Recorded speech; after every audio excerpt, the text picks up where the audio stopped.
কথা সবচেয়ে বেশি আলোচনা হয় সারা বিশ্ব জুড়ে, তা হচ্ছে জেমস বন্ড। এই জেমস বন্ড কে? এই জেমস বন্ড আমরা জানি হলিউড যাকে নিয়ে যার অভিনয় নিয়ে কিন্তু গোটা বিশ্বের তোলপাড়, এবং সেই জেমস বন্ড কিন্তু ভারতবর্ষে যিনি রয়েছেন সে কিন্তু কাল্পনিক চরিত্র নয়, অর্থাৎ একদম রিয়েল জেমস বন্ড যাকে বলা হয় তিনি আমাদের দেশের নিরাপত্তা উপদেষ্টা অজিত দোভাল। হ্যাঁ, ঠিক শুনেছেন, অজিত দোভাল। এই অজিত দোভাল কলকাতা এসেছিলেন। কেন এসেছিলেন তা নিয়ে চলছে জোর চর্চা, কিন্তু সবচেয়ে গুরুত্বপূর্ণ যে অজিত দোভালের মতো মানুষ যিনি কলকাতা আসলেন, দুদিন থাকলেন, গুরুত্বপূর্ণ বৈঠক করলেন, অথচ কোনো কাকপক্ষীয় টের পেলেন না। ঠিক সেইরকমই আমাদের নিরাপত্তা উপদেষ্টা অজিত দোভাল। আর আজ আলোচনা হবে সেই অজিত দোভালকে নিয়ে, কেন এসেছিলেন কলকাতায়। আগামী 1 ঘন্টায় এই বিষয়টি নিয়ে আলোচনা করব। নমস্কার, আমি সত্যজিৎ পাল। আগামী 1 ঘন্টায় এই অজিত দোভাল কেন এসেছিলেন, কি প্রয়োজনটা পড়লো, সমস্ত কিছু আমরা যেমন তুলে ধরব, ঠিক তেমনই বিশিষ্ট অতিথিদের কাছেও জানতে চাইব অজিত দোভালের আসা কতটা প্রয়োজন।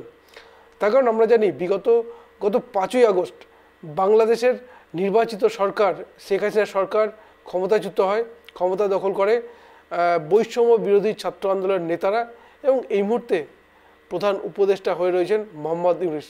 এবং তিনি ক্ষমতায় বসার পর বাংলাদেশের অন্তত 270 জন জঙ্গিকে, যারা শেখ হাসিনা আমলে জেলে বন্দী ছিলেন, তাদের মুক্ত করে দিয়েছেন। এবং পাশাপাশি প্রায় 800-র বেশি অপরাধী যাদের বিরুদ্ধে বিভিন্ন মামলা ছিল, তারাও কিন্তু অবাধে ঘুরে বেড়াচ্ছেন বাংলাদেশে, কেউই জেলে নয়। এই মুহূর্তে বাংলাদেশের জেলে কারা রয়েছেন?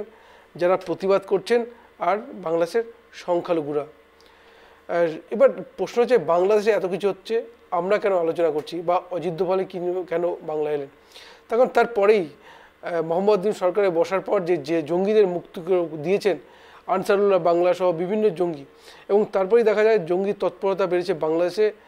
বলা চলে বাংলাদেশে চলছে মৌলবাদী কার্যকলাপ, আর যার ফলেই ভারতবর্ষে কিন্তু একের পর এক জঙ্গি নেতা গ্রেপ্তার হয়েছেন, এবং এই জঙ্গি যোগ কিন্তু প্রত্যেকটা ক্ষেত্রে আসছে বাংলাদেশ থেকে। ফলে স্বাভাবিকভাবেই প্রশ্নটা কিন্তু উঠে যায়, আর ঠিক সেই প্রশ্নটা আরও তুলে দিলেন দেশের নিরাপত্তা উপদেষ্টা অজিত দোভাল। আর সব কিছুর আলোচনা করব, তার আগে দেখুন আজকের বিশেষ প্রতিবেদন। বাংলায় ইসলামিক জঙ্গি সংগঠন এবং মাওবাদীদের কার্যকলাপ নিয়ে কেন্দ্রীয় গোয়েন্দা সংস্থাগুলো তীব্র উদ্বেগ প্রকাশ করেছে। জাতীয় নিরাপত্তা উপদেষ্টা অজিত দোভাল কলকাতায় 2 দিনের সফরে এসে শীর্ষ গোয়েন্দা কর্তাদের সঙ্গে বৈঠক করেছেন। তিনি জানান, বাংলাদেশের অস্থিরতার সুযোগে বাংলায় ইসলামিক জঙ্গি সংগঠনগুলোর কার্যক্রম বেড়েই চলেছে। সম্প্রতি অসম এবং বাংলা মিলিয়ে 18 জন জঙ্গিকে গ্রেপ্তার করা হয়েছে, এবং আনসারুল্লাহ বাংলা টিমের ডেরায় উদ্ধার হয়েছে রাইফেল, টাইমার বোমা বানানোর সরঞ্জাম সহ নানা সামগ্রী, যা দিয়ে বড় ধরনের সন্ত্রাসী কর্মকাণ্ড চালানোর প্রস্তুতি নেওয়া হচ্ছিল। দোভাল আরও সতর্ক করেছেন যে বাংলাকে আইএসআইয়ের ট্রানজিট করিডোর হিসেবে ব্যবহারের পরিকল্পনা থাকতে পারে, এবং সেই কারণে স্থানীয় স্তরে এই জঙ্গি সংগঠনগুলোর বিস্তার এবং তাদের মদতদাতা চিহ্নিত করা হচ্ছে। তিনি বলেছেন, এমনকি অনুপ্রবেশকারীদেরও ভালোভাবে খতিয়ে যাতে কোনো গুপ্তচর সংস্থা বা জঙ্গি নেটওয়ার্ক দেশের ভিতরে স্লিপার সেল তৈরি করতে না পারে। অন্যদিকে মাওবাদীদের কার্যকলাপও বাংলায় বাড়তে দেখা যাচ্ছে। গোয়েন্দা সূত্রে জানা যাচ্ছে, শীর্ষ মাওবাদী নেতারা বাংলায় গা ঢাকা দিয়ে থাকতে পারে, যেখানে মাওবাদীদের পুনর্গঠন এবং লজিস্টিক সহায়তার জন্য স্থানীয় সমর্থকদের সাহায্য পাওয়া সম্ভব। বিশেষ করে কলকাতা ও আশেপাশের এলাকায় মাওবাদীদের স্লিপার সেল সক্রিয় হতে পারে, এবং তারা শীর্ষ নেতাদের পুনর্গঠন এবং সংগঠনের জন্য লজিস্টিক সরবরাহ করার চেষ্টা করতে পারে। অসমের মুখ্যমন্ত্রী হিমন্ত বিশ্ব শর্মা ইতিমধ্যে সতর্ক করেছেন যে আনসারুল্লাহ বাংলা টিমের কাছে অত্যাধুনিক প্রযুক্তির ডিভাইস রয়েছে, যেগুলো ধরার জন্য বড় চ্যালেঞ্জ হতে পারে। 2022 সালের একটি গোয়েন্দা রিপোর্টে জানানো হয়েছিল যে আনসারুল্লাহ এবং লস্কর-ই-তৈবা একযোগে ভারতের উত্তর পূর্বাঞ্চলকে নিশানা করে কাজ করছে। বাংলার নিরাপত্তা নিয়ে এই উদ্বেগ প্রকাশের পর মাল্টি এজেন্সি সেন্টারের বৈঠক হওয়ার আগেই দোভালের সফর অত্যন্ত গুরুত্বপূর্ণ হয়ে উঠেছে। বিশেষজ্ঞরা মনে করছেন এই সফর বাংলার নিরাপত্তা পরিস্থিতি সম্পর্কে আরও বিস্তারিত তথ্য পাওয়ার জন্য এবং ভবিষ্যতে আরও কঠোর পদক্ষেপ নেওয়ার প্রেক্ষিতে গুরুত্বপূর্ণ হতে পারে। এই উদ্বেগপূর্ণ পরিস্থিতিতে রাজ্য এবং কেন্দ্রীয় গোয়েন্দা সংস্থাগুলোর মধ্যে আরও নিবিড় সমন্বয় এবং সতর্কতা প্রয়োজন, যাতে দেশের ভেতরে জঙ্গি নেটওয়ার্ক ছড়িয়ে পড়ার ঝুঁকি কমানো যায়। Bureau report, tribe TV Bangla.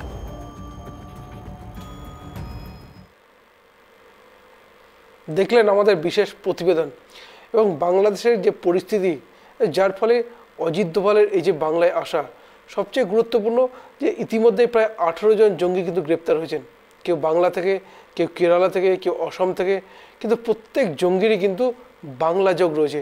অর্থাৎ বাংলায় তারা এসছেন, কোনো না কোনো সময় বাংলায় এসছেন, কিছুটা সময় কাটিয়েছেন বা তাদের সেলগুলো রয়েছেন সেগুলো উজ্জীবিত করার চেষ্টা করেছেন এবং ফিরে গেছেন, কেউ কেরালা, কেউ দিল্লি, কেউ অসমে। এবং প্রশ্ন হচ্ছে ঠিক সেই রকমই, যখন জঙ্গি তৎপরতা এতটা বাড়ছে বা এই যে জঙ্গিরা গ্রেপ্তার হয়েছে তারাই বাংলাকে এতটা সেফ প্যাসেজ কেন ভাবছে? কোথাও কি তারা কিন্তু নিশ্চিত যে বাংলায় থাকলে নিশ্চিত থাকতে পারবেন? এইরকম কি তারা এতটাই কনফিডেন্ট? আর যার ফলে কিন্তু বারবার বাংলায় আসছে, বাংলায় জঙ্গি যোগ পাওয়া যাচ্ছে। এখানে আরেকটা যে গুরুত্বপূর্ণ জানা প্রয়োজন তা হচ্ছে এই জঙ্গি তৎপরতা। এবং শুধু জঙ্গি নয়, সঙ্গে রয়েছে মাওবাদী এবং অমিত শাহ। আমরা জানি দেশের স্বরাষ্ট্রমন্ত্রী অমিত শাহ কিন্তু ঘোষণা করেছিলেন যে 2025 সালের মধ্যে ভারতবর্ষ মাও মুক্ত হবে। এবং আমরা জানি ছত্তিশগড়, অন্ধ্রপ্রদেশ সহ বিভিন্ন ওড়িশা, বিভিন্ন এলাকা যেখানে মাওবাদী উপদ্রব ছিল সেসব জায়গায় কিন্তু কড়া নিরাপত্তার ব্যবস্থা করা হয়েছে। এবং বারবার জানি এই মাওবাদীর সঙ্গে লড়াই হয়েছে সীমান্ত রক্ষা বাহিনীর, এবং বারবার কিন্তু কখনো যেমন সেনাবাহিনী ক্ষতিগ্রস্ত হয়েছে, ঠিক তেমনই বহু মাওবাদী কিন্তু নিশ্চিহ্ন হয়ে গেছে। এবং সেইখানে দাঁড়িয়ে বলা যেতে পারে যে এই যেটা কেন্দ্রীয় গোয়েন্দা সংস্থা সূত্রে যা জানা যাচ্ছে যে বেশ কয়েকজন মাওবাদী জঙ্গি নেতা তারা কিন্তু কলকাতায় বা বাংলায় আশ্রয় নিয়েছেন। আমরা জানি কিষেনজির কথা জানি, আমরা ছত্রধর মাহাতোর কথাও জানি, এবং তারা কিন্তু মাওবাদীর সঙ্গেই যুক্ত ছিলেন এমনটা কি জানা যায়। এবং এইখানে দাঁড়িয়ে তাহলে কি বর্তমানে যারা রয়েছে মাওবাদী পরিচালনা যারা করেন তারাও কি সেফ প্যাসেজ ভাবছেন এই বাংলাকে? আর যার ফলে কি অজিত দোভালের কলকাতায় আসা, এবং যেটা বলে রাখা প্রয়োজন যে মোহাম্মদ ইউনূস বাংলাদেশে যেভাবে দেশটা পরিচালনা করছেন, আনসারুল্লাহ বাংলা, আল কায়দা, সিমি, বিভিন্ন যে জঙ্গি সংগঠন রয়েছে তারা তো হিংসাত্মক কার্যকলাপ বাংলাদেশে চালাচ্ছেন এবং তারা কখনো হুঙ্কার দিচ্ছেন এই ভারতবর্ষকেও। এবং কখনো এই যে আনসারুল্লাহ বাংলা কখনো বলছেন চিকেন নেক দখল করে নেব, কেউ বলছেন 4 দিনের মধ্যে কলকাতা দখল করে নেব। ফলে সেইভাবে একটা প্রশ্ন কিন্তু উঠেই যায় যে এতটা সাহস পাচ্ছে কোথা থেকে? এবং যেখানে ভারতবর্ষ বৃহত্তর এক দেশ, যেখানে 5th ইকোনমিক কান্ট্রি, বৃহত্তর শক্তিধর দেশ, সেখানে বাংলাদেশের মতো ছোট্ট দেশ এবং সেই দেশের বিভিন্ন জঙ্গি সংগঠন তারাও হুঙ্কার দিচ্ছে। আর হুঙ্কারটা দেওয়ার আরও কারণ পাকিস্তান। আমরা জানি পাকিস্তানের গোয়েন্দা সংস্থা আইএসআইয়ের কর্তারাও কিন্তু ইতিমধ্যে বাংলাদেশ ঘুরে গেছেন। যেটা ভারতীয় গোয়েন্দা সংস্থা সূত্রে জানা যাচ্ছে, এই যে আইএসআইয়ের প্রধান বাংলাদেশে এসেছিলেন তাদেরও স্লিপার সেল বা কোনো মাধ্যমে তাদের কোনো বার্তা কিন্তু বাংলায় আসলেই আসতে পারে। এবং নিশ্চিন্ত সেই এক কথায় বলা চলে সঠিক ইনফরমেশন পেয়েই কিন্তু অজিত দোভালের কলকাতায় আসা এবং তিনি এসে যে গুরুত্বপূর্ণ বৈঠক করেছেন, বৈঠকের পরে পরবর্তীতে কী পদক্ষেপ হয় সেদিকে কিন্তু নজর রাখা অত্যন্ত প্রয়োজন। এবং অজিত দোভাল, আমরা জানি কে অজিত দোভালের কথা যদি বলতে যাই, আজকে সিকিম যে ভারতবর্ষের অংশ তার প্রধান কারিগর এই অজিত দোভাল। এবং একটা সময় চিকেন নেক সহ যে মেঘালয়, অরুণাচল প্রদেশ, এদিকে যে জঙ্গি তৎপরতা ছিল, লালডেঙ্গার একটা দাপট ছিল একটা সময়, সেই লালডেঙ্গাকেও কিন্তু কন্ট্রোলে নিয়ে আসার প্রধান কারিগর এই অজিত দোভাল। আমরা জানি মায়ানমারের একসময় কিন্তু ভারতীয় সেনা আক্রান্ত হয়েছিল, 18 জন বীর সেনা জওয়ান NSCNকে ক্যাম্প উড়িয়ে দিয়ে আসে ভারতীয় সেনা। তার প্রধান কারিগর অর্থাৎ ব্লুপ্রিন্ট তৈরি করেছিলেন কিন্তু এই মানুষটি অজিত দোভাল। আমাদের সঙ্গে ইতিমধ্যে জুড়ে গিয়েছেন বিজেপি মুখপাত্র আলী হোসেন। আলীবাবু, আপনাকে ট্রাইব টিভি বাংলায় স্বাগত।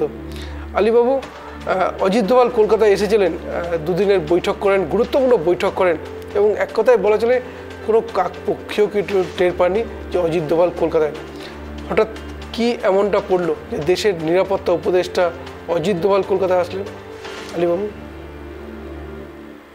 দেখুন, অজিত দোভাল হচ্ছে জাতীয় নিরাপত্তার উপদেষ্টা, সর্বোচ্চ নিরাপত্তার যিনি দেখবেন এবং উপদেশ দেবেন।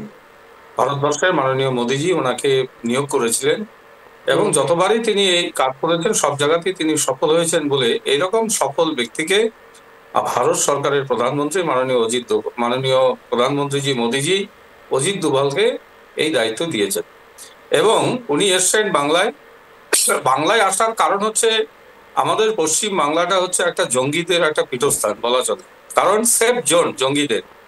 আমরা দেখেছি, আপনি যে তথ্যগুলো বললেন, এছাড়াও ভারতবর্ষের বিভিন্ন রাজ্যে বিভিন্ন সেপারেল টাইমে যখন আমরা দেখেছি অনেক দুষ্কৃতীদের আক্রমণ হয়েছে, অনুপ্রবেশ হয়েছে, জঙ্গি কার্যকলাপ হয়েছে, বাড়িঘর শহর বন্দর উড়িয়ে দেওয়া হয়েছে, বোম্বাই বিস্ফোরণ হয়েছে, তার একটা কিনারা আমরা লক্ষ্য করেছিলাম। এই জঙ্গিগুলো যারা ধরা পড়েছিল তারা সব বাংলা থেকেই তাদের অ্যাড্রেস দেওয়া, অর্থাৎ পশ্চিমবঙ্গ হলো এদের হেডকোয়ার্টার বা সেফ করিডোর। এই জঙ্গিগুলো তারা জয়শ ই মোহাম্মদ হোক, লস্করি তৈবর হোক, পাকিস্তানের সেই সমস্ত জঙ্গি সংগঠন, আমাদের বাংলাদেশের আনসারুল থেকে শুরু করে সিমি সংগঠন যারা রয়েছে, এই বাংলাদেশের যারা প্রতিবেশী বাংলাদেশের যারা জঙ্গি, তারা অনেক সময় আমাদের এই বাংলাতে ঢুকে যায় আর ঢুকে গিয়ে নাশকতামূলক কাজকর্ম করে। দেখলেন এই 18 জনকে ধরা পড়েছে, তার মধ্যে আক্তার আলী, আব্বাস আলী, তারপরে হচ্ছে সাব শেখ, এই যে নামগুলো বললেন, এরা কারা? এরা সব এই বাংলারই। কারণ এরা ওখান থেকে এখানে চোরাপথে এসে এদের সঙ্গে আমাদের এই বাংলার সাধারণ গরিব মানুষদের সঙ্গে আত্মীয় করে তারা এখানে নাগরিকত্ব পেয়েছে, ভোটার কার্ড পেয়েছে, আধার কার্ড পেয়েছে, রেশন কার্ড পেয়েছে, আর পশ্চিমবঙ্গের নাগরিক হয়ে এরা এখান থেকে জঙ্গিদের সরবরাহ করে তারা ভারতবর্ষের বিভিন্ন জায়গায় নাশকতামূলক কাজকর্ম করছে। এটা আপনারা জানেন, আমরাও জানি সেটা। এই বোমা, বন্দুক, ট্রানজিট পয়েন্ট বের করা, তারপরে স্লিপার সেল গঠন করা, এগুলো সবকিছুই। তাহলে এই যে IJS যাকে বলা হয় ইসলামিক জঙ্গি সংগঠন আমাদের বাংলার মধ্যে এসছে, সেই জন্য একটা জাতীয় নিরাপত্তার একটা বড় প্রশ্ন। সেই জায়গায় দাঁড়িয়ে অজিত দোভালজি এসেছিলেন গত সম্ভবত 14-15 ফেব্রুয়ারি, এই সদ্য উনি এসছেন। আর আসার পর যারা গোয়েন্দা সংস্থাদের যারা প্রধান বাংলার, তাদের সঙ্গে কথা বলেছেন, কেন্দ্রীয় গোয়েন্দা সংস্থাদের সঙ্গে কথা বলেছেন এবং কথা বলে তিনি নিশ্চয়ই একটা টাস্ক তিনি নিশ্চয়ই দিয়ে গেছেন আগামী দিনে পশ্চিমবাংলায় জাতীয় নিরাপত্তার প্রশ্নে এই সমস্ত অনুপ্রবেশ বা এই সমস্ত মিলিট্যান্টসদের এগেনস্টে কি ব্যবস্থা নেওয়া যেতে পারে তার একটা ব্লুপ্রিন্ট নিশ্চয়ই তিনি করে দিয়েছেন। এটা ভালো দিক, পশ্চিমবাংলার মানুষের জন্য এটা যথেষ্ট ভালো দিক।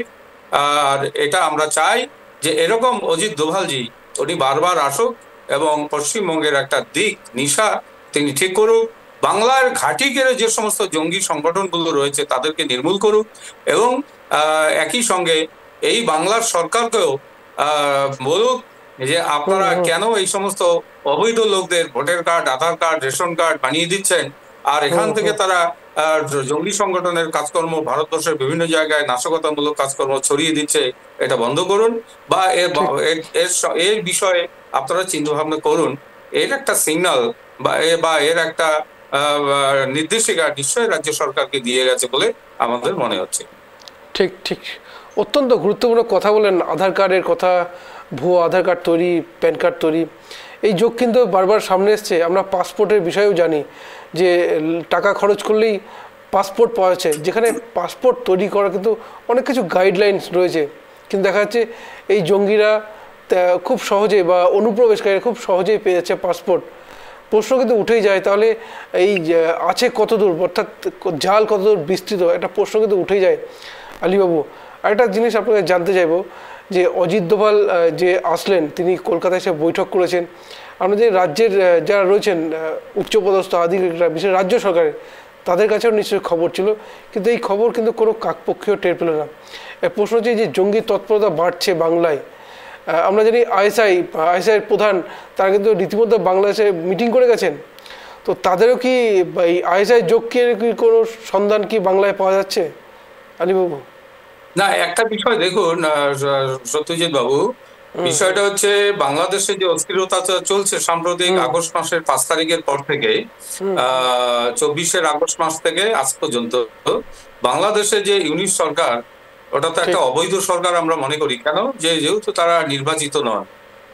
আর এই অস্থিরতার সুযোগে আমরা দেখেছি যে সেই দেশের জঙ্গিরা, আনসারুল বাহিনী থেকে শুরু করে রাজাকার আরো অন্যান্য যেগুলা জঙ্গি সংগঠন, সিমি, তাদের আরো নতুন নাম হয়েছে, তারা এখন চেষ্টা করছে পাকিস্তানের সঙ্গে সহযোগিতা করে ভারতের ভিতরে ঢুকে কি করে নাশকতামূলক কাজকর্ম করা যায়।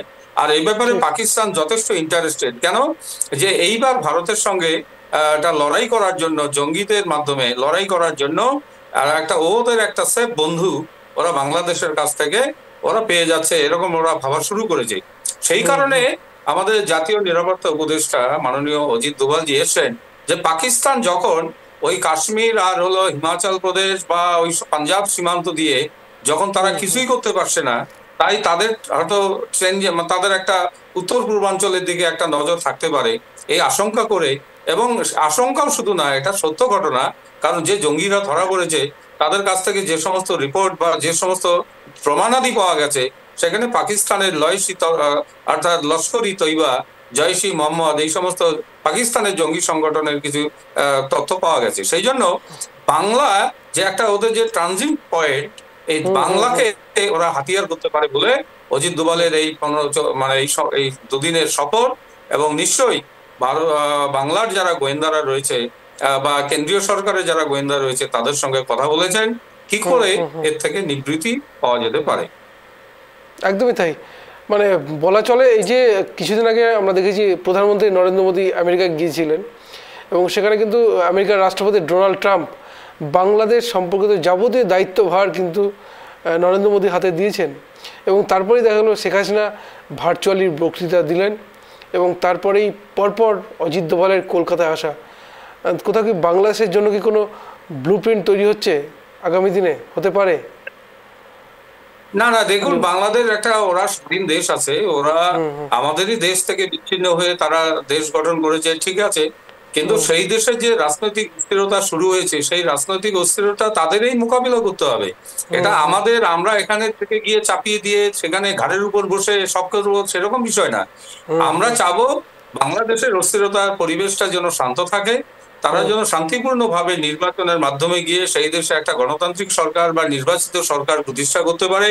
সেই ধরনের চিন্তা ভাবনা ভারতের যেমন আছে, সেই ভারতকে সেই হিসাবেই দায়িত্ব দিয়েছে আমাদের আমেরিকার রাষ্ট্রপতি ডোনাল্ড ট্রাম্প। কেন? যে ভারত বিশৃঙ্খলা, ভারত অশান্তি পছন্দ করেন না, ভারত ধর্মনিরপেক্ষতায় বিশ্বাসী, ভারত বৃহত্তম পৃথিবীর গণতান্ত্রিক দেশ, এখানে গণতান্ত্রিক পদ্ধতিতে এখানে ভোট হয়। সেই কারণে ভারতের উপর উনি হয়তো আস্থা রেখেছেন যে ঠিক আছে, ভারত প্রতিবেশী দেশ যেহেতু, সুতরাং ভারতেই কিছু একটা করতে পারে। আমরাও চেষ্টা করব, আমাদের সরকার নিশ্চয়ই চেষ্টা করছে, আপনার গোয়েন্দার মাধ্যমে হোক বা বিদেশ নীতির মাধ্যমে হোক বা বিভিন্ন সাইট দিয়ে আমরা চেষ্টা করছি বাংলাদেশে যেন একটা শান্তির পরিবেশ ফিরে আসে, নির্বাচিত সরকার গঠন হয়। আমাদের মধ্যে ইতিমধ্যে যুক্ত হয়েছেন তৃণমূল কংগ্রেসের নেতা গৌরাঙ্গ চৌহান। গৌরাঙ্গবাবু, আপনাকে টাইম টিভি বাংলা স্বাগত জানাই। গৌরাঙ্গবাবু, অজিত দোভাল কলকাতায় আসলেন এবং গুরুত্বপূর্ণ বৈঠক করলেন। আমরা জানি খুব এমার্জেন্সি না হলে তিনি কিন্তু সচরাচর দিল্লি থেকে যান না। হঠাৎ কি এমনটা প্রয়োজন পড়লো অজিত দোভাল কলকাতায় আসলেন, কি বলবেন?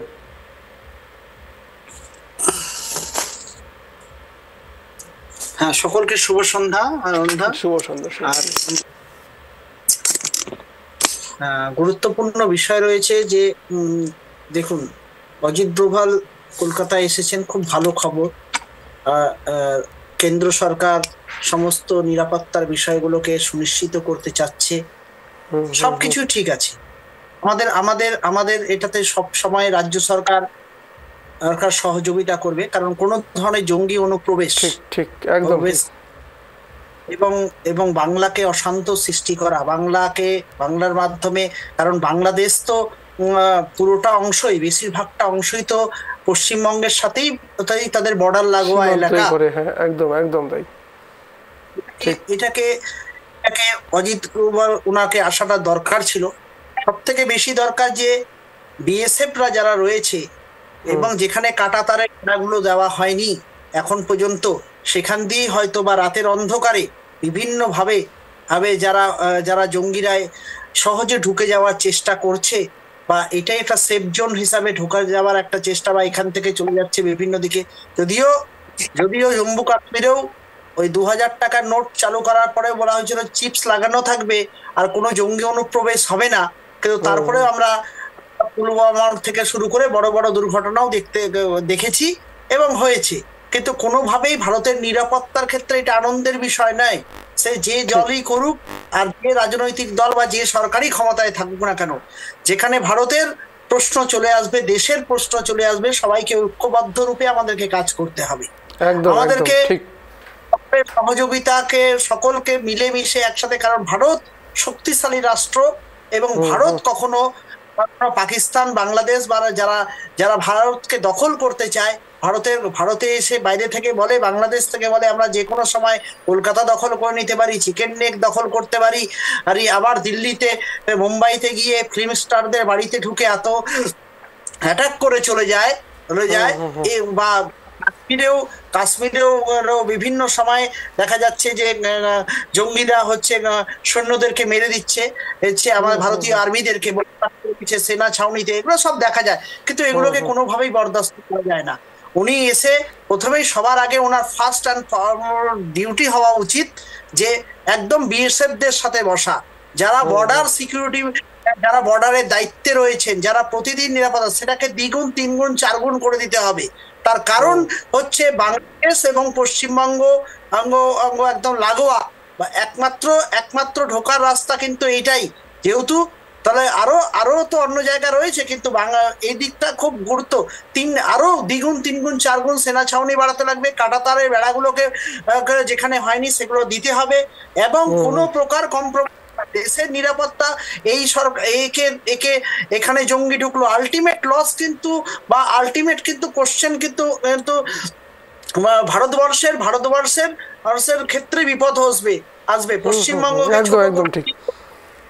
বিভিন্ন ভাবে যদি আমরা যদি বিভিন্ন ষড়যন্ত্রও করি, কিন্তু বিভিন্ন আলটিমেট কিন্তু ভারতবর্ষের দিকে প্রশ্ন দেশের কাছে আছে। কিন্তু একটা ছোট রাষ্ট্র, পাশের রাষ্ট্র যার জনসংখ্যা 20 কোটি 25 কোটি সামথিং কিছু, একটা পশ্চিমবঙ্গ থেকে কি একটু বেশি হবে হয়তো, 18 কোটি, তারা ধমকাচ্ছে আজকে।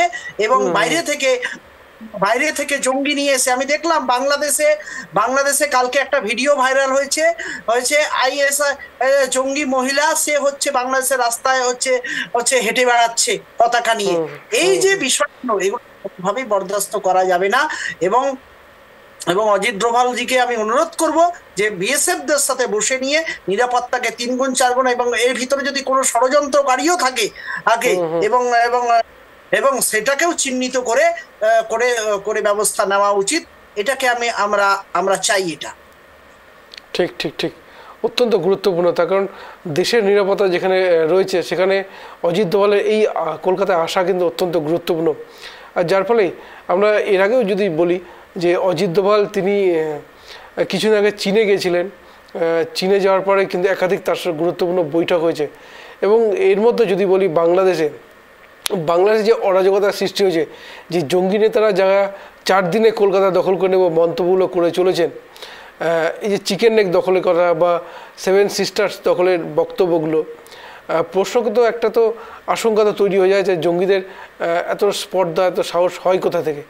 সামান্য ছোট্ট একটা দেশ। কিন্তু আরও একটা জিনিস জানতে চাইব গৌরাঙ্গবাবু আপনার কাছে, যে খাগড়াগড় কাণ্ডে যে জড়িত ছিলেন, এবং তিনি কিন্তু পরবর্তীতে বহরমপুর জেলে বন্দী ছিলেন, এবং সেইখান থেকে কিন্তু তার নেটওয়ার্ক আরও বিস্তারের চেষ্টা করেন। অভিযোগটা কিন্তু জেলে বসে কি করে সম্ভব হলো? এতটা স্পর্ধা পেলেনি বা কীভাবে যে তার নেটওয়ার্ক চালিয়ে যাওয়ার, জেলে বসে অন্তত? দেখুন, সিধু মুসেওয়ালাও ধরা পড়েছে যে এবং ইসে করেছে, কিন্তু সে নাকি হুমকি দিয়ে যাচ্ছে সালমান খানকে মারা গেছে, খুন করা হয়েছে। বলছি সিদ্দিক খুনি, সিদ্দিক মুসাওয়ালার খুনি, হ্যাঁ, লরেন্স বিষ্ণই গ্যাংয়ের, হ্যাঁ বিষ্ণই গ্যাং। কেউ কিন্তু মাঝে মধ্যে একে ওকে এটা এটা কোনো এটা এটা এটা যে জায়গাতেই থাকুক না কেন, যারা আতঙ্কবাদী, যারা ক্রিমিনাল যারা থাকে, তারা কোনো দেশ রাষ্ট্র কারো হয় না, কারণ তাদের কোনো দল কোনো কিছু না, কোনোভাবেই এটাকে কম্প্রোমাইজ। এবং যদি জেল থেকে বসে বা যে কোনো জায়গা থেকে বসে যদি তাদের নেটওয়ার্ক চলতে থাকে, তাহলে সমাজের যে বিশৃঙ্খল পরিস্থিতি সেটা তো চলতেই থাকবে। এটাকে কড়া দমন নীতি করা উচিত, কড়া দমন নীতি হওয়া উচিত, যে কড়া আইন ইসে করা উচিত। আমি দেখলাম কিছু কিছু জেলগুলোতে বিভিন্ন অপকর্মও চলছে, সেটা গোটা ভারতবর্ষ জুড়েই এটা, কিন্তু এটা শুধু পশ্চিমবঙ্গের একটা জায়গা বা ওইটার একটা জায়গা এরকম করে বিশ্লেষণ না করে, কিন্তু এটার ক্ষেত্রে আমি তো বলছি যে নিরাপত্তাকে, ভারতবর্ষের মানুষের নিরাপত্তা, পশ্চিমবঙ্গের মানুষের নিরাপত্তা হোক বা যে কোনো রাজ্যেরই নিরাপত্তা হোক, সেখানে কিন্তু কোনোভাবে কম্প্রোমাইজ করা উচিত নয়। নেতা মন্ত্রীর ফোন আসবে বা নেতা মন্ত্রী দ্বারা পিছন থেকে রেগুলেট করবে বা এগুলো কোনো কিছুই হওয়া উচিত নয়, কোনো ক্ষেত্রেই উচিত নয়। কারণ আলটিমেট কিন্তু বদনামটা দিনের শেষে গিয়ে দাঁড়ায় রাজ্যের বা দেশের। একদমই তাই। আরেকটা জিনিস বারবার যেটা উঠে আসছে, যে কখনো পাসপোর্ট, আধার কার্ড, প্যান কার্ড, প্রশ্নগুলো অনেকটা উঠে যায়। আমরা জানি বাংলাদেশের সবচেয়ে বেশি নিরাপত্তা সীমান্ত কিন্তু বাংলার সঙ্গে রয়েছে, ফলে বাংলাকে আরও বেশি সতর্ক থাকার প্রয়োজন। এবং ইতিমধ্যে আমরা যেটা জানি 72টা চেকপোস্টের জন্য কিন্তু একটা সময় বিএসএফ জমি চেয়েছিল, তাহলে বিতর্ক তৈরি হয়েছে। কিন্তু এই মুহূর্তে বলা চলে রাজ্য সরকারও কিন্তু সমর্থনটা দিচ্ছে, যে কেন্দ্র যে পদক্ষেপ নেবে বাংলাদেশের ক্ষেত্রে, তাই রাজ্য সরকার যে পুরো সমর্থনটা রয়েছে কিন্তু এখন দেখা যাচ্ছে। এবার প্রশ্ন হচ্ছে আরও বেশ কিছু উঠে যায়, যে অজিত দোভালে যে কলকাতায় আসা, মাওবাদীর ক্ষেত্রে যদি বলি, অমিত শাহ যেটা ঘোষণা করেছিলেন মাওমুক্ত দেশ করা, বেশ কিছু মাওবাদী কিন্তু বাংলায় থাকতে পারেন এমনও কিন্তু আশঙ্কা রয়েছে, মানে গোয়েন্দা রিপোর্ট রয়েছে। আলীবাবু কি বলবেন, মাওবাদীরাও কি ঠিক একই রকম সেফ প্যাসেজে বাংলা? আলীবাবু। না দেখুন, আপনাদের সত্যজিৎ বাবু এটা ভাবুন, নকশালবাড়ি বলে একটা জায়গা আছে আমাদের পশ্চিমবঙ্গের, দার্জিলিং জেলার মধ্যে অবস্থিত মাটিগাড়া নকশালবাড়ি, একটা বিধানসভা আছে। সেই নকশাল বাড়িতে প্রথম নকশাল কানু স্যান্ডাল থেকে শুরু করে এই নকশাল আন্দোলনটা শুরু হয়েছিল সেখানটায়। আর সেখান থেকে এই মাওবাদীদের একটা প্রভাব বাংলার মধ্যে এসে যায়। প্রথম নকশাল আন্দোলনও হয়েছিল সেই সময়। তাহলে পশ্চিমবঙ্গের মধ্যে এই নকশাল বাড়ি অবস্থিত, এবং সেটা উত্তরবঙ্গে। সেটা কোথায়? সেটা একবারে চিকেন নেকের মধ্যে দাঁড়িয়ে, চিকেন নেক এই জায়গায় দাঁড়িয়ে, অর্থাৎ উত্তরবঙ্গের প্রাণকেন্দ্র শিলিগুড়ি বা মাটিগাড়া, এই সমস্ত জায়গার মধ্যে একটা টাইমে নকশালদের যথেষ্ট প্রভাব ছিল, মাওবাদীদের প্রভাব ছিল। সেই কারণে একটা মাওবাদীদের সঙ্গে জঙ্গি সংগঠনের একটা যোগাযোগ থাকতে পারে, বা এরকম বিদেশি সংগঠন যারা জঙ্গি তাদের সঙ্গে সম্পর্ক থাকতে পারে। সেই হিসাবে আমাদের জাতীয় নিরাপত্তা উপদেষ্টা অজিত দোভালজি এসছেন, এই মাওবাদীদের যে একটা মিশন নেওয়া হয়েছে 2025 সালের মধ্যে, মাওবাদী ভারতবর্ষ থেকে একেবারে নির্মূল করে দেওয়া, তাদেরকে জাতীয় স্রোতে ফিরিয়ে এনে তাদেরকে বা জাতীয় চিন্তা ভাবনায় উদ্বুদ্ধ করা, এই জাতীয় চিন্তা ভাবনা যেটা আসাম অনেকটা করতে পেরেছে। আপনারা জানেন না, আসামে আলফা সালফা এই সমস্ত বহুত সংগঠন তৈরি হয়েছিল একটা টাইমে। আজকে কিন্তু সেই সরকার, সেখানে কিন্তু সেগুলো নেই। আজকে তারা স্যারেন্ডার হয়ে তারা কিন্তু সালফা গঠন করে তারা বিভিন্ন সরকারি বড় বড় দায়িত্ব পালন করছে। তারা ইভেন তারা পুলিশ বিভাগেও কাজ করছে। এটা কেন হয়েছে? তাদেরকে জাতীয় জীবনে মিশিয়ে তাদেরকে জাতীয়তাবোধ শেখানো হয়েছে বলে তারা কিন্তু আসামে এই যে আমরা রাজ্যেও কিন্তু দেখেছি, রাজ্য সরকার কিন্তু অনেক মাওবাদী কিন্তু মূল স্রোতে ফিরিয়ে এনেছে, আমরা কিন্তু বারবার দেখেছি। এই বাংলাতেও কিন্তু হয়েছে। সত্যজিৎ বাবু, আমাদের পশ্চিমবাংলার ক্ষেত্রেই বলি, আমরা তো আসাম যাব না, আমরা রাজস্থানেও যাব না, আমরা বাংলায়। আজকে যে কথাটা গৌরাঙ্গ বাবু বললো, জানি না উনি আসলে কি বলতে চেয়েছেন। আপনি যেটা দেখুন যে আমাদের এই বাংলাতে যে বললেন যে জেলবন্দি একজন বহরমপুরের জেলের আসামি, সে যোগাযোগ করা শুরু করেছে, তার সে কি করে পায়? জেলারটা কি করে? জেলার তো বাংলার জেলার, রাজ্য সরকারের জেলার, তাহলে সে কি করে এই সমস্ত ফোনের পারমিশনটা গুলো দিচ্ছে? নিশ্চয়ই তার কোনো দুর্বলতা আছে, নিশ্চয়ই তাদের সঙ্গে উপরের কারো যোগাযোগ আছে। তাহলে এইদিকে জেলে বসে কথা বলছে, আমরা তো দেখলামই অনুব্রত মণ্ডল আসানসোলের জেলে নিজেই সব মানে এমন কিছু করা শুরু করেছিল যে তিনি বোধহয় জেলার তার থেকে উপরে তিনি হয়ে বসেছিলেন, সব সোনাফোন তিনি ওখান থেকে করতে পারেন না। রাজার ফ্যাসিলিটি তিনি করতে চেয়েছিলেন জেলে বসে, সেটা করতে পারেন না। তাহলে রাজ্য সরকার, আপনি যে সমস্ত জঙ্গিদের আপনি রেশন কার্ড, ভোটার কার্ড, আধার কার্ড বানিয়ে দিচ্ছেন, তাদেরকে বাংলার নাগরিক বানিয়ে তাদেরকে আবার প্যান কার্ড সব শেষে আপনি আবার পাসপোর্ট বানিয়ে দিচ্ছেন আপনার বাংলার আধিকারিক, বাংলার অফিসাররা, তাহলে আপনাদের মধ্যে দেশাত্মবোধের চিন্তা ভাবনাটা কোথায় বলুন? কোথায় দেশাত্মবোধ? আপনারা তো দেখছি যে মদত দেওয়া কাজ করা শুরু করেছেন। এটা চলতে পারে না। সেই জন্য জাতীয় নিরাপত্তার প্রশ্নে কি বলছেন মানে তাহলে কি এই যে জঙ্গি তৎপরতা বাংলায় যে বাড়ছে, রাজ্য সরকারের পক্ষে কি একটা মদত রয়েছে, আপনি কি তাই বলতে চাইছেন আলীবাবু? না না, এটা রাজ্য সরকার তো দেখুন, যখনই বিভিন্ন সময় আমরা দেখেছি জঙ্গিরা ধরা পড়ে, সঙ্গে সঙ্গে একটা প্রতিবাদ তৈরি হয়। প্রতিবাদ তৈরি হয় মানে থানার পুলিশের সহযোগিতা নিয়ে, কিন্তু যেখান থেকেই দিল্লির কোনো গোয়েন্দা আসুক আর যেটাই আসুক, রাজ্য সরকারের পুলিশকে সহযোগিতা করতে হয় থানার নিকটস্থ থানাকে কেন্দ্র করে। আমরা কি দেখি?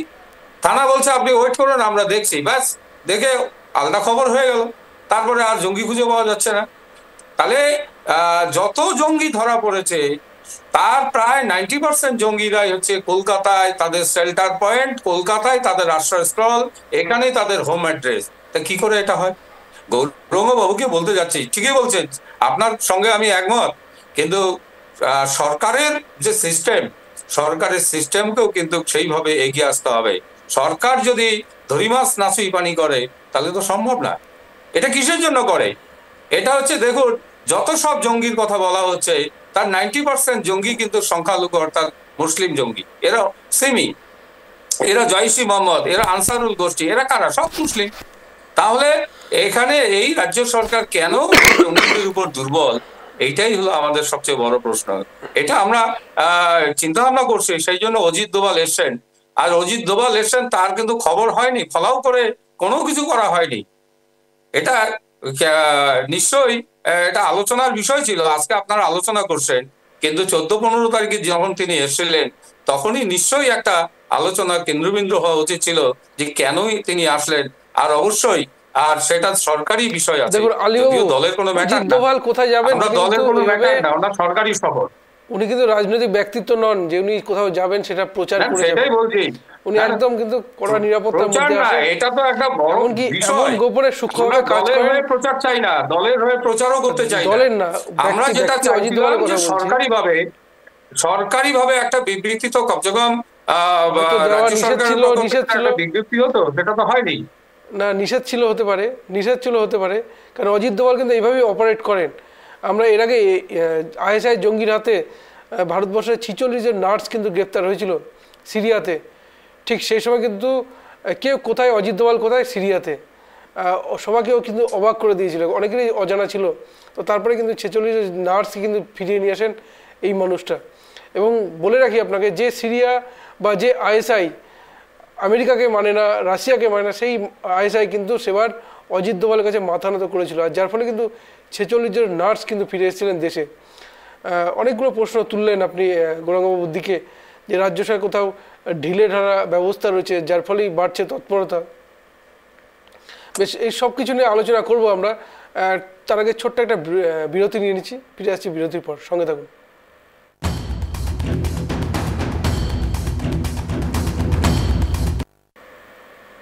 কথা বলছিলাম অজিত দোভাল কলকাতায় আসা নিয়ে, এই নিয়ে আরও আলোচনা করব, কিন্তু আরও বেশ কিছু জিনিস আমি জানতে চাইব গৌরাঙ্গবাবুর কাছে। গৌরাঙ্গবাবু, এর আগেও আমরা সার্জিক্যাল স্ট্রাইক দেখেছিলাম, তার ব্লুপ্রিন্ট কিন্তু তৈরি করেছিলেন এই অজিত দোভাল। সুতরাং ভারতবর্ষের নিরাপত্তা বলুন বা যে কোনো সিদ্ধান্ত নেওয়ার ক্ষেত্রে অজিত দোভাল কিন্তু অত্যন্ত গুরুত্বপূর্ণ। এবং এই যে জম্মু কাশ্মীরে যে 370 ধারা তুলে দেওয়া হয়েছে, এবং সেখানেও কিন্তু অজিত দোভালের গুরুত্বপূর্ণ ভূমিকা রয়েছে। তার কারণ শুধুমাত্র যে সংসদে আইন পাশ করেই 370 ধারা বাতিল করা তা নয়, সেখানে সাধারণ মানুষের সাথে কথা বলা, নিরাপত্তা সুনিশ্চিত করা, এবং তারপরেই কিন্তু এখন যে কেন্দ্র সরকার জম্মু কাশ্মীরের ইনফ্রাস্ট্রাকচার যে ডেভেলপ করার চেষ্টা করছে, সুতরাং সব কিছু কিন্তু এই ব্লু প্রিন্ট কিন্তু এই মানুষটা তৈরি। কী বলবেন অজিত দোভালের কর্ম নিয়ে গৌরবাবু? দেখুন, অজিত দোভাল সম্বন্ধে যদি বলতে হয়, তাহলে উনার সময়ে সব থেকে ওনার টেনিওর যে সময়টাতে তিনি নিরাপত্তার দায়িত্বে যখন থেকে ছিলেন, তখন থেকে ওনার সময় টেরোরিস্ট ভারতবর্ষে বেড়েছে। সিকিউরিটি, বিভিন্ন জায়গার যে সিকিউরিটি সেটা ল্যাপস হয়েছে। তার ওনার যে স্ট্র্যাটেজি, যে উনি তো গোয়েন্দা দপ্তরে বিভিন্ন জায়গায় ওনার যে স্ট্র্যাটেজি বিভিন্ন জায়গায় ফেলিওর করেছে। আজকে আলীবাবুকে বলবো, বাংলা নিয়ে আপনারা বিজেপির নেতারা আপনাদের চিন্তিত হওয়ার বিষয় নেই, আপনারা দিল্লিটা নিয়ে চিন্তিত করুন, যেখানে সংসদ ভবন নতুন তৈরি করার পরে সেখানে সংসদ ভবনে আপনাদের এমপিদের সিকিউরিটি পাস নিয়ে জঙ্গিরা ঢুকে গিয়ে যে কাণ্ড কারখানা, বোম ব্লাস্টিং থেকে শুরু করে যা যা কাজ করেছিল সেটা আপনারা নিশ্চয়ই ভুলে যাননি। অজিত দোভাল তখন কোথায় ছিলেন? যে সংসদে হচ্ছে জঙ্গিরা ঢুকে গিয়ে 2-4 জন 5 জন ঢুকে গিয়ে বিভিন্নভাবে সেদিন পালিয়ে বেঁচেছিলেন সংসদের যারা সাংসদরা রয়েছেন।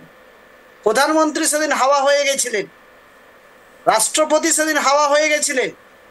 এগুলো আমরা সব জানি।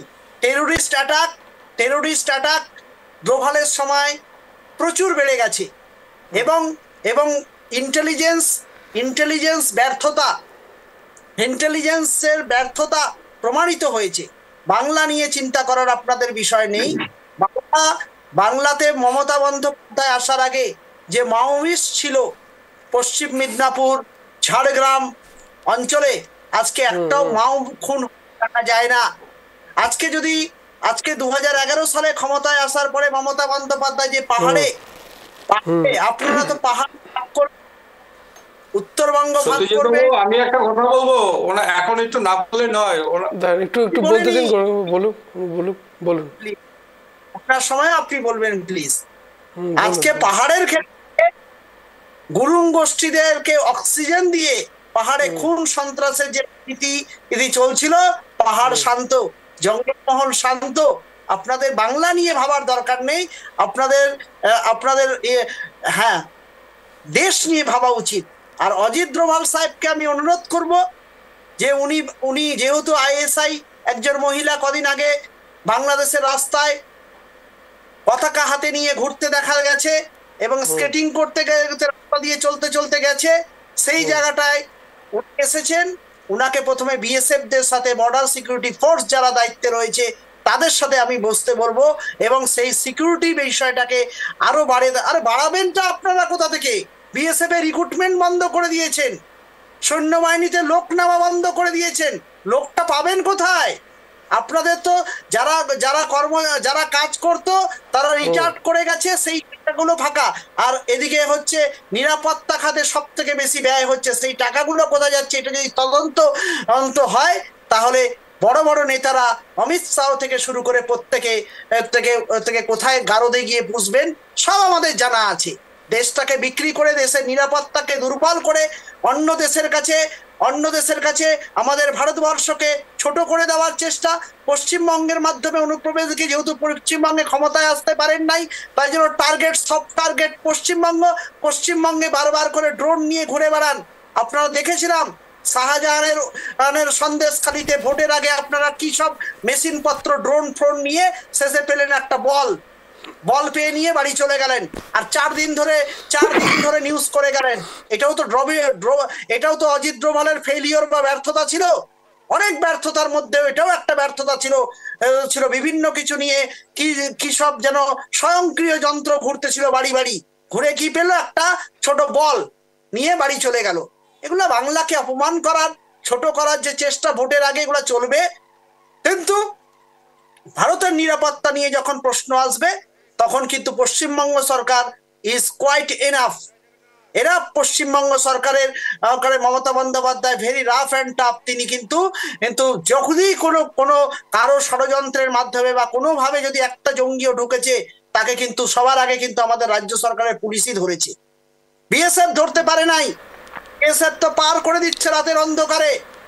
বেশ বেশ বেশ আলীবাবু কিছু একটা বলতে চাইছিলেন, আলীবাবুর কাছে জবাবটা নিয়ে নি, আপনার প্রশ্নের কিছু উত্তর দিতেন আলীবাবু। আলীবাবু বলুন আপনার মতামত। একটা কথা বিষয় সেটা হচ্ছে গৌরাঙ্গ বাবু উনি যে কথাগুলো বললেন, ওনার কথাতে জঙ্গিরা খুব উৎফুল্ল হবে, উৎসাহিত হবে, কারণ উনি জঙ্গির ভাষায় কথা বলছেন।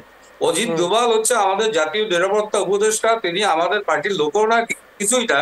ওনার সময়কালে টার্নিয়র সময়ে উনি ব্যর্থ হয়েছিলেন। আজকে আপনারা আপনাদের ইসের থেকেই বলছেন, টিভি চ্যানেল থেকেই আপনারাই বলছেন যে অজিত ডোভালের সাফল্য, আর উনি সরাসরি অজিত ডোভালকে ইনজাম বলছেন ওনার সময় ব্যর্থতা। আজকে বলুন তাহলে এই সমস্ত যদি জঙ্গির মদতদাতা, এই সমস্ত শুনুন আপনি জঙ্গির মদতদাতা হিসাবে কাজ করছেন, কারণ আপনি এমন কিছু কথা বললেন যে ভারতবর্ষের নিরাপত্তার সব থেকে বড় উৎসাহ, মানে সব থেকে বড় চ্যালেঞ্জ আপনারাই হয়ে যাচ্ছেন। এই কারণে তো বলছি যে বাংলায় প্রধানমন্ত্রী চিঠি লিখবেন নাকি, মুখ্যমন্ত্রী চিঠি লিখবেন বলেছেন, জঙ্গি দালালরা এখানে রয়েছে। আমি এটা কি করে হয়? আজকে উনি এসেছেন ওনাকে চিঠি লিখবেন নাকি প্রধানমন্ত্রীকে বলুন, বাংলা মুখ্যমন্ত্রী এটা দেশের বিষয়, এটা আপনার বাংলারও ব্যাপার না, এটা সারা ভারতবর্ষের ব্যাপার আছে। এটা কেন এইভাবে আপনি দেখুন, আজকের বিষয়টা একদমই রাজনৈতিক বিষয় নয়। আমি আলীবাবু গৌরাঙ্গবাবুকে বলবো, আজকের বিষয়টা কিন্তু একদমই রাজনৈতিক নয়। দেশের নিরাপত্তা এবং দেশের নিরাপত্তা যিনি সুনিশ্চিত করেন সেই ব্যক্তিকে নিয়েই কিন্তু আলোচনা। সুতরাং তাকে আপনাদের রাজনৈতিক দলের রাজনৈতিক প্রচারের আলোয় নিয়ে আসবেন না, এটা অত্যন্ত শুধুমাত্র দেশের জন্য। রাজনৈতিক বিষয় আমরা আপনাদের অজিত ডোভাল কিন্তু কোনো রাজনৈতিক দলের নন।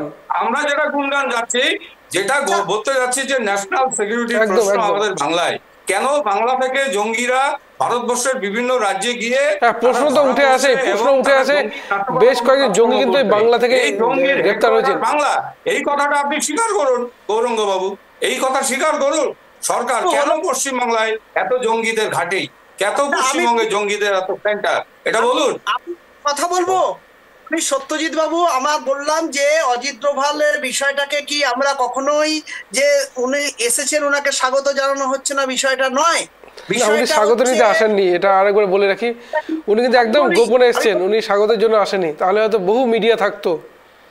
একদম প্রচারের আড়ালে ছিলেন অজিত ডোভাল। গোয়েন্দা প্রধান এবং মিডিয়া তো হবেই, সেটা নিয়ে প্রশ্ন নয়। আমি বলি 2014 সালে অজিত ডোভাল দায়িত্ব নিয়েছেন, তাই তো? ঠিক একদম। 2015 সালে গুরদাসপুর অ্যাটাক হয়েছিল, 2016 সালে পাঠানকোট অ্যাটাক, 2016 সালে উড়ি অ্যাটাক, 2019 সালে পুলওয়ামা, 2021 সালেও পুলওয়ামা বম্বিং, 2024 সালে রেইজি অ্যাটাক। এগুলো কি জঙ্গিরা অ্যাটাক করে? তারা কি অজিত ডোভালকে বলে অ্যাটাক করবেন নাকি? জঙ্গি কার্য আমরা তো দেখুন, এসে পশ্চিমবঙ্গের সরকার দোষারোপ না দিয়ে নিজের দিকে আঙ্গুলটা তোলা উচিত যে আমাদের ব্যর্থতা, আমাদের ইন্টেলিজেন্স ব্যর্থতা। ওই জঙ্গিটা গোটা গৌরবাবু আপনাকে বলে রাখি, গোটা ভারতবর্ষ কিন্তু মেনে নেয় এই মানুষটা দেশের জেমস বন্ড, সেইভাবে কিন্তু তাকে আলোচনায় আনা হয়, তাকে সম্মানটা দেওয়া হয়। আমরা জানি না কিভাবে চোখে দেখে। আমরা একদম শেষ পর্যায়ে চলে এসেছি, একদম আজকের প্রোগ্রামের একদম শেষ পর্যায়ে চলে এসেছি। প্রত্যেককে আপনাদের প্রত্যেকেই, আলীবাবু আপনাদেরকে সময় দেওয়া হবে, 1 মিনিট করে সময় দেওয়া হবে, কিন্তু একদম অনুষ্ঠানের শেষ পর্যায়ে চলেছি। বেশ বেশ একদম শেষ পর্যায়ে চলছে। গৌরাঙ্গবাবু, প্রশ্ন হচ্ছে বারবার কিন্তু এই যে আলীবাবু প্রশ্ন তুললেন, আধার কার্ড ভুয়ো পাসপোর্ট বাংলা থেকে তৈরি হচ্ছে, এগুলো তো অস্বীকার করার কোনো জায়গা নেই, এগুলো তো হয়েছে। এবং রীতিমতো বাংলার এক এসআই তিনি কিন্তু গ্রেপ্তার হয়েছেন রাজ্য পুলিশের। সুতরাং প্রশ্নটা কিন্তু এসেই যায়। এবার প্রশ্ন হচ্ছে যে বাংলার প্রশাসনে কি কোথাও কি ব্যর্থতা ছিল না? এই যে বিভিন্ন জঙ্গিরা যে বাংলায় আসছেন, আধার কার্ড তৈরি করছেন, পাসপোর্ট তৈরি করছেন, এই সমস্ত জবাব আপনাকে দিতে হবে আগামী 1 মিনিটের জন্য, বলুন। দেখুন, আধার কার্ড প্যান কার্ড সমস্ত সেন্ট্রাল গভর্নমেন্ট থেকে বাই পোস্ট অফিসের মাধ্যমে আসে। যে ডকুমেন্টসগুলো জমা দেওয়া হয় এখন অনলাইন সিস্টেম হয়ে গেছে, অনেক ফেক আইডি এটি সেন্ট্রাল গভর্নমেন্ট দ্বারা পরিচালিত হচ্ছে।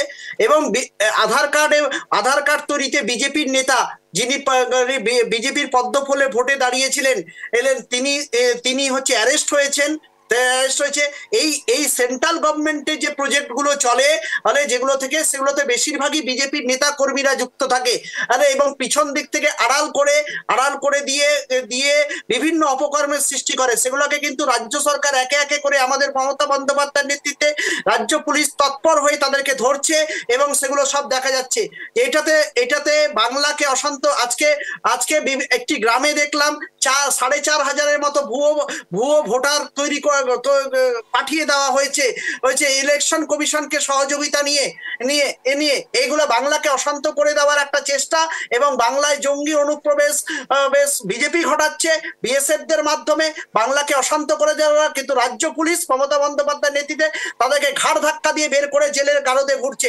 সুতরাং বাংলাকে নিয়ে চিন্তা করা দরকার নাই, ওনাদেরকে বলবো দেশ নিয়ে ভাবুন, কারণ দেশে কিন্তু ইন্টেলিজেন্স। আলিবাবু, গৌরঙ্গবাবুর বক্তব্য শুনলেন যে অনুপ্রবেশ ঘটছে, তার জন্য বিএসএফ দায়ী। একদম সরাসরি তীর কিন্তু বিএসএফের দিকে, এমনকি বিজেপির দিকেও অভিযোগটা তুললেন যে এমনকি আধার কার্ড তা কেন্দ্র সরকার পাঠায়, এবং পুরোপুরি তীর কিন্তু আপনাদের দিকে। কিন্তু গৌরঙ্গবাবুকে বলে রাখি যে আধার কার্ড কেন্দ্র সরকারের পক্ষে একটা আইডেন্টিটি, জানি এটা সবার জানা, কিন্তু প্রশ্ন হচ্ছে যে আবেদনটা, তার যে বিভিন্ন ছোটোখাটো ডকুমেন্টসগুলো রয়েছে সেগুলো কিন্তু রাজ্যের বিভিন্ন, আমরা পঞ্চায়েত বলুন, পৌরসভা বলুন, সেখান থেকে কিন্তু দেওয়া হয়েছে। কোথাও বার্থ সার্টিফিকেট অপারেট করা হয়েছে, অস্বীকার করার কোনো জায়গা নেই। বেশ, আলিবাবুর কাছে আসবো। আলিবাবু, গৌরঙ্গবাবুর তীর কিন্তু পুরোপুরি আপনাদের দিকে, আপনার দলের দিকে, কেন্দ্রের সরকারের দিকে। আপনি কি বলবেন এই বিষয়ে, এই ভুয়ো আধার কার্ড, প্যান কার্ড, পাসপোর্ট নিয়ে? উপদেষ্টা অজিত দোভালজি এসছে। অজিত দোভালজি পশ্চিমবঙ্গে ক্লু পেয়েছে বলে উনি এসছেন।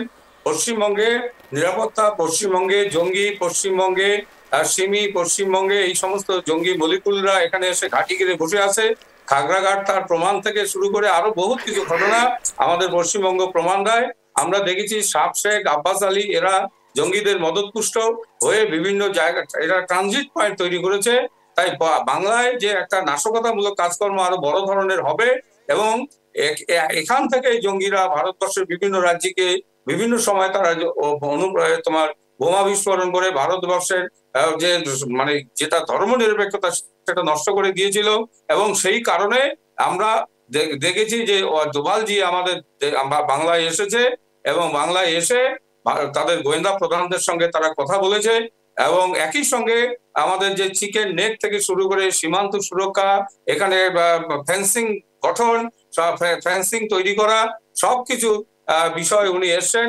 আমরা তোমার অজিত দোভালজিকে আমরা স্বাগত জানাচ্ছি। সময় শেষ হয়েছে, আগামী দিনে একদম শেষ পর্যায়ে চলে এসেছি। গৌরঙ্গবাবু, আপনাকে অসংখ্য ধন্যবাদ আমাদের সময় দেওয়ার জন্য। আলিবাবু, আপনাকে অসংখ্য ধন্যবাদ আমাদের মূল্যবান সময় দেওয়ার জন্য। একদম শেষ পর্যায়ে চলে এসেছি। আমরা জানি অজিত দোভাল দেশের নিরাপত্তা উপদেষ্টা, NSA ন্যাশনাল সিকিউরিটি অ্যাডভাইজার, তিনি এসেছিলেন। তিনি আসা মানে অনেক গুরুত্বপূর্ণ পদক্ষেপ নেন, এবং অনেকগুলো প্রশ্ন উঠে আসছে। বাংলায় জঙ্গি তৎপরতার প্রশ্ন উঠে আসছে, মাওবাদী বাংলায় আছে সেই প্রশ্ন উঠে আসছে ISI এর কোনো চরও কিন্তু বাংলায় রয়েছে। এবং এই সব কিছু মাথা রেখেই কিন্তু দেশে এসেছিলেন, বাংলায় এসেছিলেন দেশের নিরাপত্তা উপদেষ্টা অজিত দোভাল। এবং তিনি পরবর্তী কী পদক্ষেপ নেন সেটা কিন্তু সবচেয়ে গুরুত্বপূর্ণ, সেদিকে আমাদের নজর থাকবে। নজর রাখুন আপনারাও। নমস্কার।